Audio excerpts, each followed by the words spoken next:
So, welcome to Brew the Truth. That's our working title still, and we're on episode 3 now. So tonight we're both drinking Blue Moon, and Total yeah, by coincidence. No total endorsement. coincidence. And if anyone wants to sponsor us, send us whatever beer you want us to drink. We will totally do it. I'll drink the shit out of All it. right, no, As long as I can tell you how much it sucks, I will drink the shit out of it. no problem at all. Always down for free beer. So tonight we're gonna go ahead and we got a couple things that we want to talk about while we're brewing the truth. So first thing is we want to talk about the Oculus Facebook nonsense that's going on right now. Yes. So if you want to explain for just a second what's going on. Yeah. So, all right. A long time ago, John Carmack, one of the founders of ID Software, they were bought out by Zenimax, and Zenimax was the employer of Palmer Luckey. Palmer Luckey is the creator of Oculus Rift. John Carmack got involved in the Oculus Rift a long time ago, after Palmer had released a very horrible demo unit, and he started, shopping it around to get some investment. John Carmack instantly bought into the idea, and they started, gallivanting around the idea of VR. They showed it to MythBusters, showed it to a lot of people. They had SDK 1, SDK 2, and then released a final product with Facebook's investment and all their money. ZeniMax, though, claims that when John Carmack left ID Software / ZeniMax, because they owned it, he took with him code that belonged to ZeniMax. And So that obviously, I don't know if well, it that's the seems case to or have been not. substantiated at this point because Okay, hold on. Because a lawsuit is won does not mean truth has been uncovered. It means that damages yeah, have been paid. That's all that it means. I don't know. I don't know that the court knows. All that we know is the opinions of these people. And I've been personally following John Carmack's career for a long time, and nothing about this man screams fraud to me. Everything about his character seems to be he seems to be very intelligent. He seems to be very driven by pushing the boundaries of technology. I don't think he stole code. I think he stole yeah, but I ideas. mean that's hey man, But it's not really that's Facebook stealing for you, if stealing ideas. well, okay, it's true that it's in their Mm-hmm. DNA, right? But I don't think so. Facebook just invested in Oculus. I don't think that it really affected them too much. Now, I think Palmer Luckey kind of comes across as a douche. Although I do prefer the Oculus Rift to the Vive, this is not really playing into my decision Yeah, making on this. I don't think. I've just full disclosure. I don't think that ZeniMax would have ever uh, chased the idea of VR, regardless of if they had this technology. It may even have been the fact that ZeniMax, just because they purchased ID Software, maybe they just purchased that idea. So is it really stealing when the co-founder of ID Software that gets bought out leaves the company and then he has the same ideas that he had when he was there? That doesn't no, really I seem mean like I stealing. It guess it just seems like depends on how you using look what at you it know. because like Exactly. and that's a good point, but let's just say do you know how much they purchased the Oculus project for?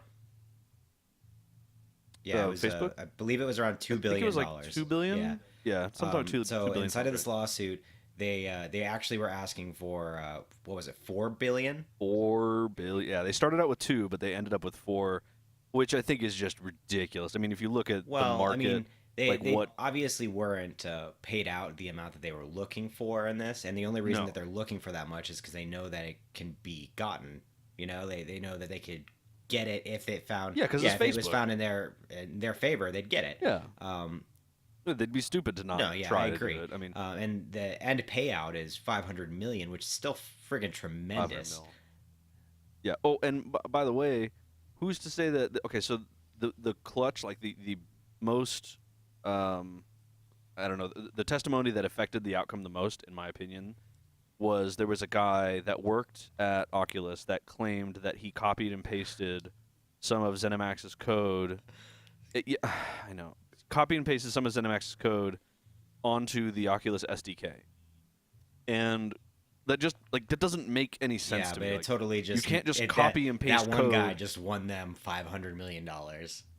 Yeah, I think it's more likely that the guy was paid off or will be paid off somehow than it is that John Carmack knowingly stole stuff. And Well, John Carmack admitted to using some shader technology but he said it was for a demo only and not used on the actual yeah, product. and I think actually So like that's I what I had just heard don't too, is see. that it was only for demoing. It wasn't for anything that was Yeah. actually produced at like to be able to sell.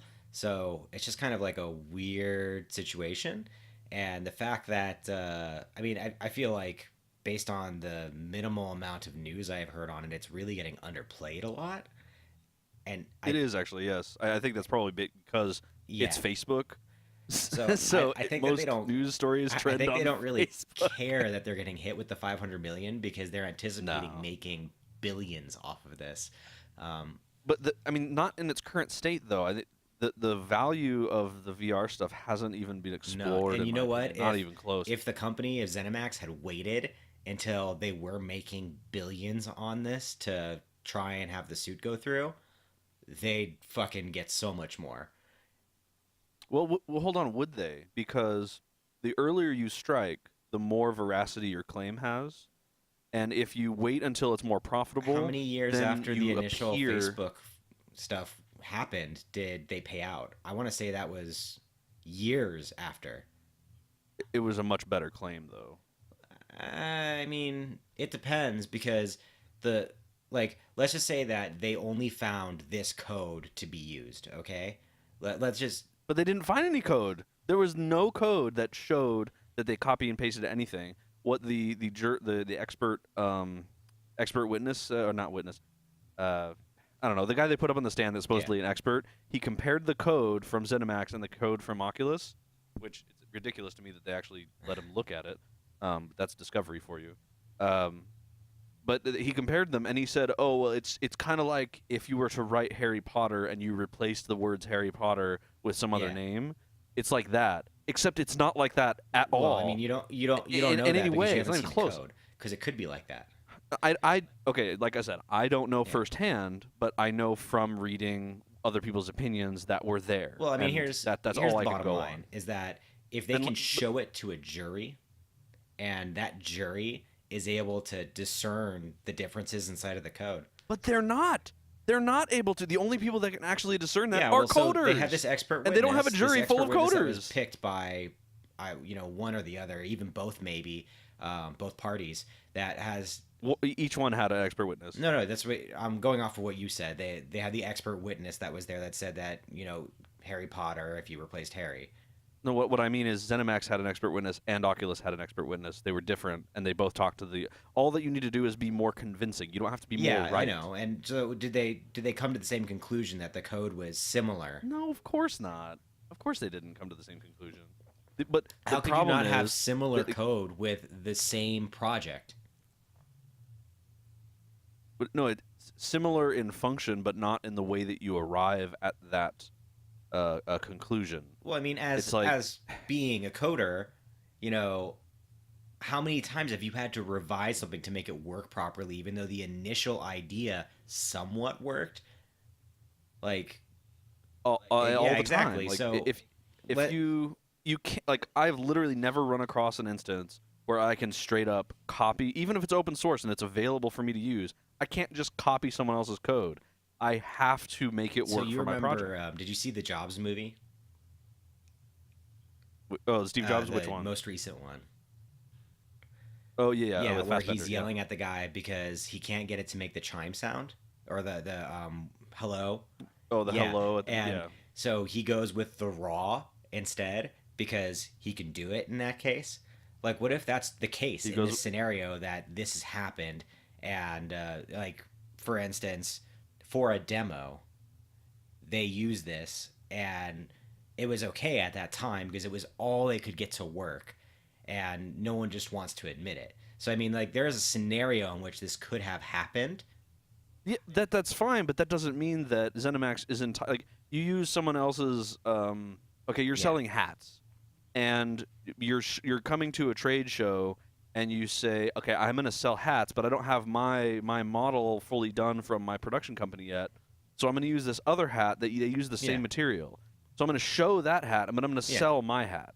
Like, it's a little dishonest. It is a little dishonest to do that. People do it all the time. But if the outcome is the same, I don't think it really, like, the end goal is to have a product to sell to customers, right, to consumers. If you have that product, there's no harm. If you don't, then it's fraud. Like, you know what I mean? And it, like, a better example would actually have been ketchup between Hunt's and Heinz. Like, who's gonna know the fucking difference? You know? I know the fucking difference.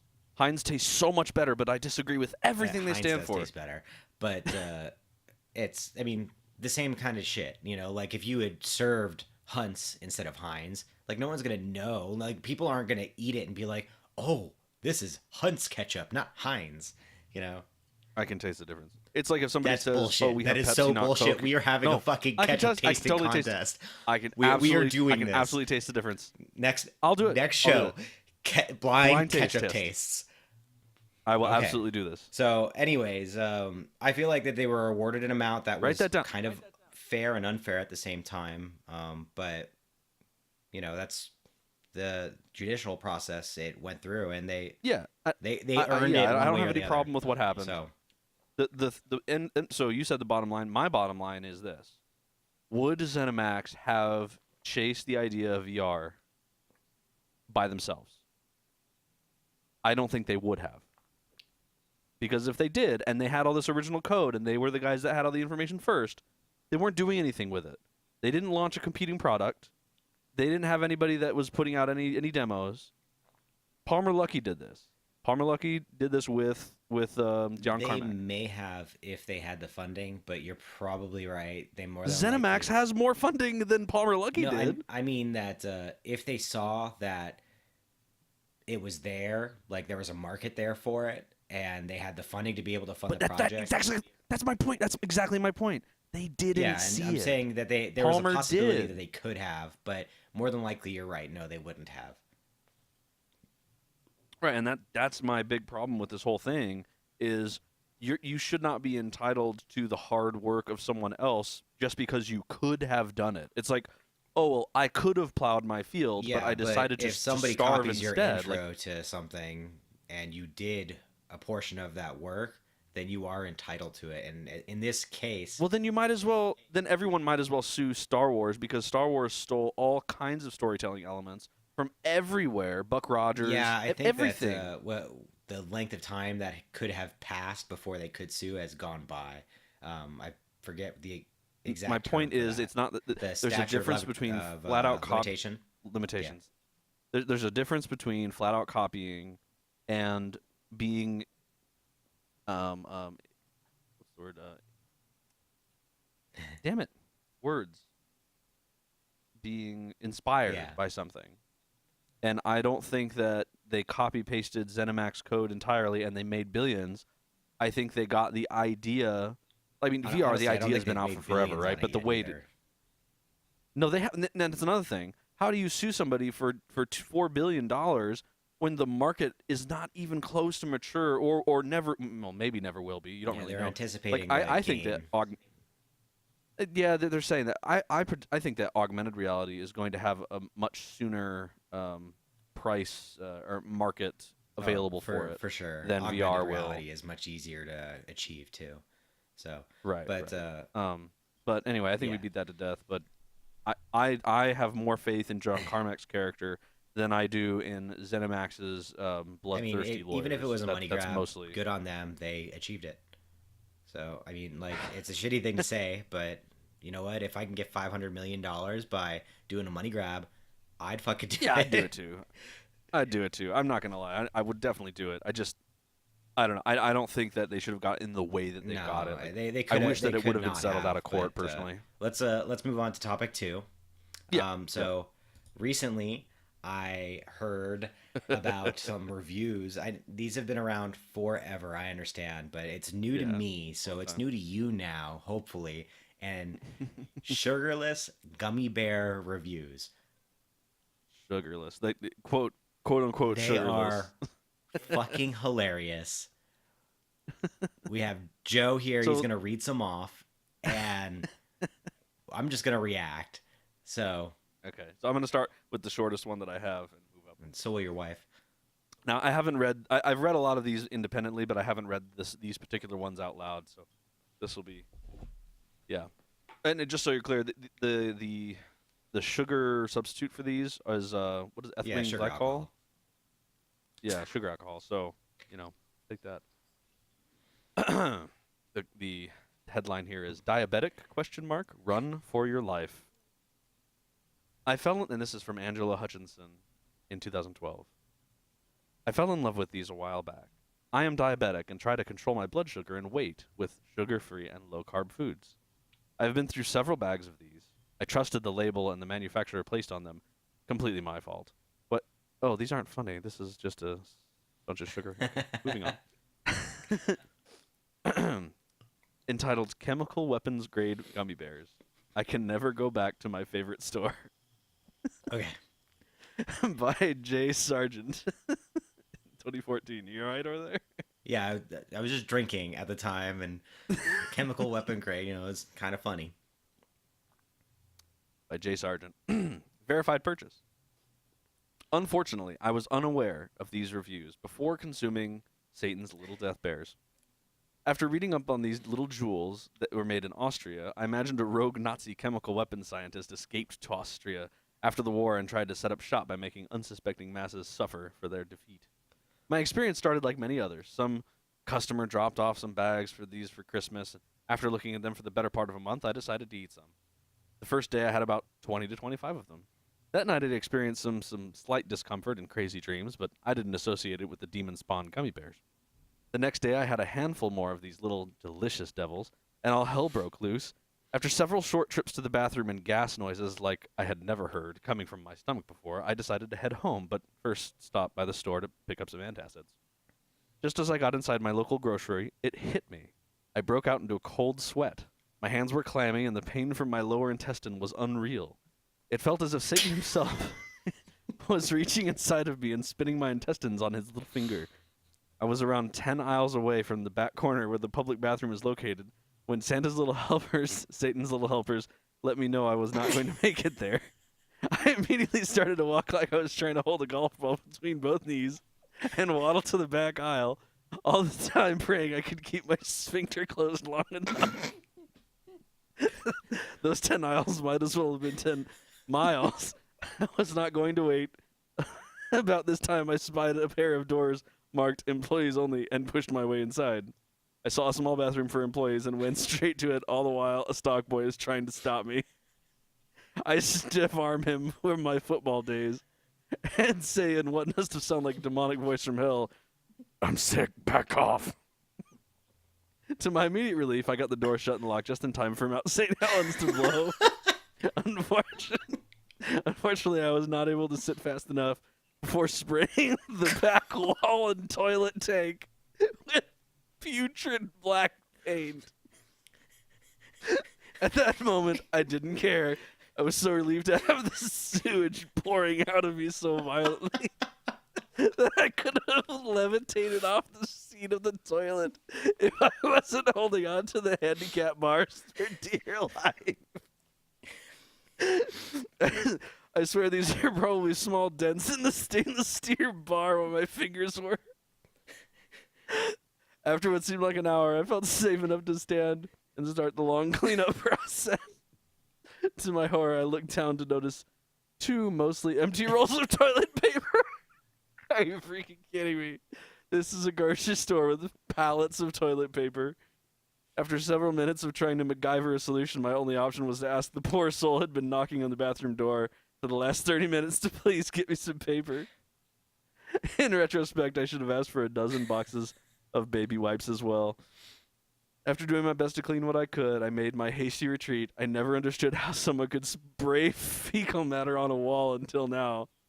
Clearly, they had had some of this delicious spawn from hell. I can never go back to this store, and I'm sure they all have some grainy picture from their video system taped to all the registers with my picture on it as the guy who horribly desecrated their beloved employee bathroom.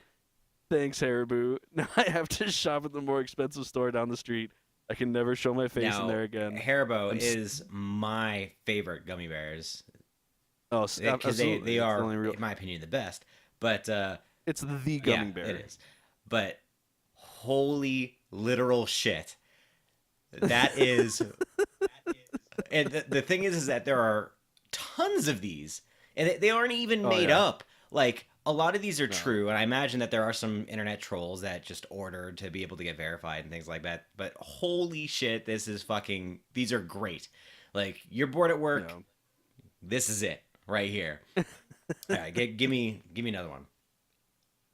Oh, are you sure? That Yeah, took yeah. a while, Let's I go think. with one more. Let's try and make a short one, and then we'll move on. Oh, short one. Okay.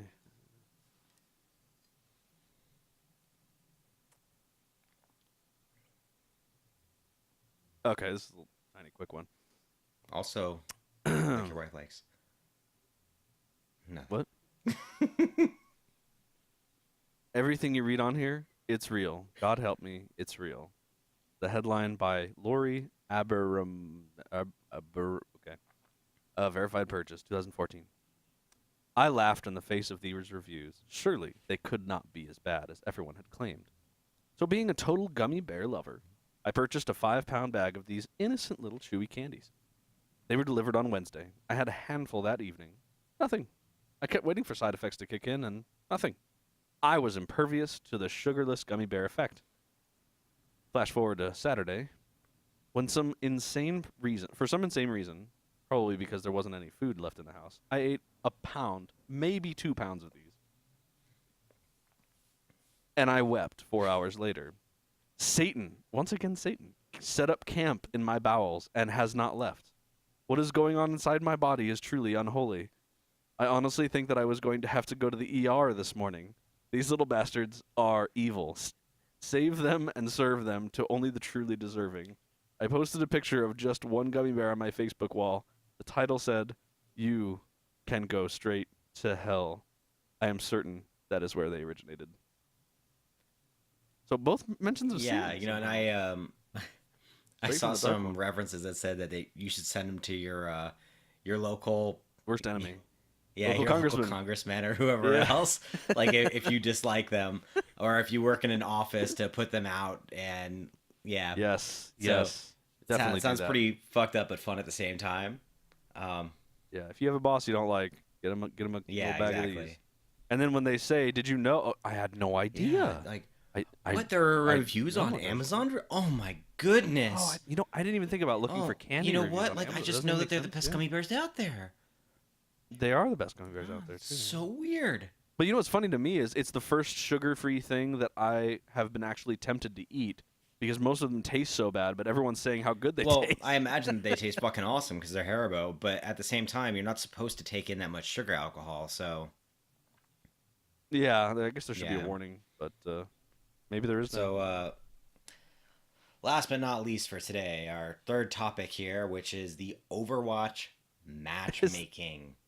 Is that your rank? That is my rank because Oh, that makes it me so is sad. so bullshit how they do Yeah, it this is. that it just doesn't make sense. So the reason my rank is low, which it wouldn't be too much higher than this, okay? Like I'd still be probably in like maybe the 22 or 2300 range, all right? But I had to build this up from 1700 for this season. Yeah. And the reason being because they don't penalize leavers at all. If someone leaves on your team in your initial matchmaking placement matches, you should get a buy. Like it should just be a bypass Yeah, automatically. I And agree. If somebody leaves, they should get fucked, and everybody else on the team yeah, should get a bye. I it's agree. complete However, bullshit. that is not the case. In my matchmaking, my 10 matchmaking matches to go and put me in my placement, 3 of the matches I had leavers. 3. Yeah. Actually, and I don't want to beat that drum to death because there are some legit scientific things that have been going on. But last night, I was playing with 2 friends, and there was somebody on our team that started the game out by saying, "I'm going to leave 2 minutes in so you guys lose points." And we laughed. I thought it was a joke. So after 2 minutes, and we were doing fine. Like everybody was happy. Like we were winning. We were pushing very well. He left, and we're like, what? Everyone's on voice comms, and we're like, did he say something? Like was he mad? Like is he trolling? Like he hadn't said anything since that initial claim, and he actually followed through with it. He claimed that he started out at 3.7K matchmaking rating, SR, and that he was intentionally like losing his rating, and that they were just another victim on his way down. Like, what are you talking? Like, why would you do that? Volunteer? What? How is it worth your time? With a lever before, not in my initial matches, but I have won. It has happened to me once that I have won when someone has left the game. Same one time. Okay. Also one time, and it's probably because the other team doesn't take the game as seriously. At that point. They like. It went forever. The matches that we went against, it took really long. And if we had that one extra person, we would have guaranteed won. Like it wouldn't. Yeah. They could have literally played on Lucio, switched to heal, and never boosted ever, and we would have won. Okay, like. But that's assuming a static system. Like, if the other team saw another 6 people, then they might play differently. You know what? Like, I'd even be happy. I'd be happy if you have a lever and the computer starts playing. Like, even if it's a bad computer. See, that's what happens in Heroes of the Storm. That is what happens. So they already have it in place. Blizzard already has this in place for other games, but not for our game that we play. And so the result is that I have this season 3 score that's fucking terrible. And well, what was your season 2 score? I think my end season 2 score was about I don't know, it's like 2,300 or something like that. Okay, so that's what you're basing. Yeah, exactly. So given that, I started at 17. I had to build up like 300 points from the hell point level. Like silver hell, man. Like people call gold hell. Like I don't even care. At least if they're not cooperative, at least they'll talk. You know, like holy shit, these people are so bad.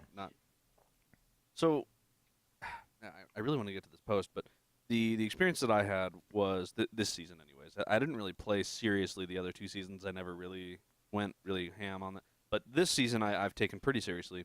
Started out the season, I got placed around 2,700, and that was like, I think I won 8 or 9 out of my 10 placement games. So I got really lucky on that. Or no, it was 7 out of 10, which is not bad. Like that's respectable. Yeah. So I got 2,700-ish, and then I climbed my way up to 30-31. That's the highest I've ever been. So I got diamond in my first like initial push, which is probably like the first week of my competitive play for this season. And then I fell back down to like, 28, 2,900. I was pretty stable in there. So I was like, okay, this is probably where I belong, right? And then out of the blue, one weekend, I just lost every single That wasn't one game. weekend, my friend. That was Christmas break. Yeah, right. Okay, there you go. So it's like the last 3 or 4 days of Christmas break, and it just nonstop fall. I fell all the way down to 2,250. Okay. Oh, how I'd love to fall down to 2,250. Yeah. but comparatively, it's like hell. So I climbed my way back up with the help of my friends. And they were. So one of them is around 2,300. The other one is around. He climbed himself back from 2,400 up to like 2,800. So the 3 of us playing together, I got back up to 2,800 and like 20. Okay, and then again, I went back down to like 2,500 recently, like just today or yesterday. So I found out that Blizzard has implemented this thing into matchmaking, which they won't admit to, but there's so many people, and there's this research that happened. Yes, there's research, and so what they did, his methodology was to play Overwatch competitive, and then he takes a screenshot of everybody in the match, and then he looks up everybody's name in that match, and then finds out all of the associated match data, the hero they were playing, how often they play that hero, et cetera, et cetera. And what he found was that every time